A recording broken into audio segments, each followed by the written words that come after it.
जब कभी ऐसा रिमाइंडर फाइंड करने वाला सवाल आ जाए तो उससे कैसे करेंगे। इसमें जैसे है 3 टू द पावर 50 mod 7 मतलब है कि 3 टू द पावर 50 को 7 डिवाइड कर रहा है, तो रिमाइंडर क्या आएगा। इसमें हम क्या करेंगे कि 3 टू द पावर 50 को अलग अलग छोटे छोटे टर्म्स में तोड़ लेंगे और फिर उन छोटे छोटे टर्म्स का रिमाइंडर देखेंगे, देन सम अप करके बताएंगे कि रिमाइंडर क्या है। ठीक है, सबसे पहले सबसे छोटा टर्म 3 टू द पावर 2, इसका रिमाइंडर देखेंगे। 3 की पावर 2 होता है 9, और जब हम इसे 7 से डिवाइड करेंगे तो ये आएगा हमारे पास 2।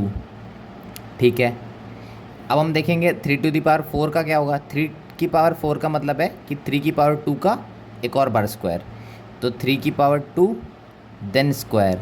तो रिमाइंडर देख रहे हैं हम केवल, तो मतलब इसका स्क्वायर कर सकते हैं, तो 2 का स्क्वायर mod 7 करेंगे जो कि हमारा आएगा 4।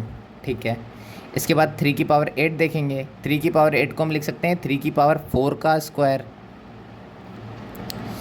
अब क्योंकि हम रिमाइंडर देख रहे हैं तो केवल रिमाइंडर का स्क्वायर कर सकते हैं, मतलब 4 का स्क्वायर विच इज़ 16। और 16 को जब हम 7 से डिवाइड करेंगे तो आएगा 2, तो इसका रिमाइंडर आ गया 2। ऐसे ही 3 की पावर 16 देखेंगे, उसे हम लिख सकते हैं 3 की पावर 8 का स्क्वायर। इसमें 2 है तो केवल रिमाइंडर देख रहे हैं तो 2 का स्क्वायर कर देंगे तो 4 आ जाएगा। mod 7 करने पे कोई फ़र्क पड़ेगा नहीं।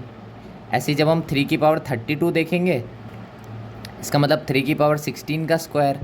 3 की पावर 16 का रिमाइंडर हमारे पास आया था 7 से डिवाइड करने पे 4, मतलब 4 का स्क्वायर विच इज़ 16, और ये हम निकाल चुके हैं कि ये 2 आता है।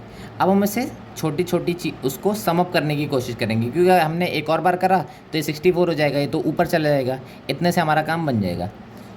3 की पावर 50 को मैं लिख सकता हूँ 3 की पावर 32। ठीक है, इसके बाद मैंने 3 की पावर 16 लिख लिया। ठीक है, ये पावर्स ऐड हो गई, ये बन गया 48। 3 की पावर 48 तक हम पहुँच गए। इसके बाद अगर मैंने 3 की पावर 2 और कर लिया तो ये बराबर हो गया। अब देखते हैं इनका रिमाइंडर क्या आया था। 3 की पावर 32 का रिमाइंडर आया था मेरे पास 2, तो ये आ जाएगा 2।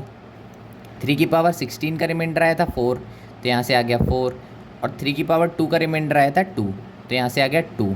इन तीनों को मल्टीप्लाई करेंगे तो आएगा 16, और क्योंकि हमें 7 से डिवाइड करना है तो हमने 7 से डिवाइड कर दिया, तो इसका रिमाइंडर आया 2। 3 की पावर 50 को 7 से डिवाइड करने पर रिमाइंडर आया हमारा 2।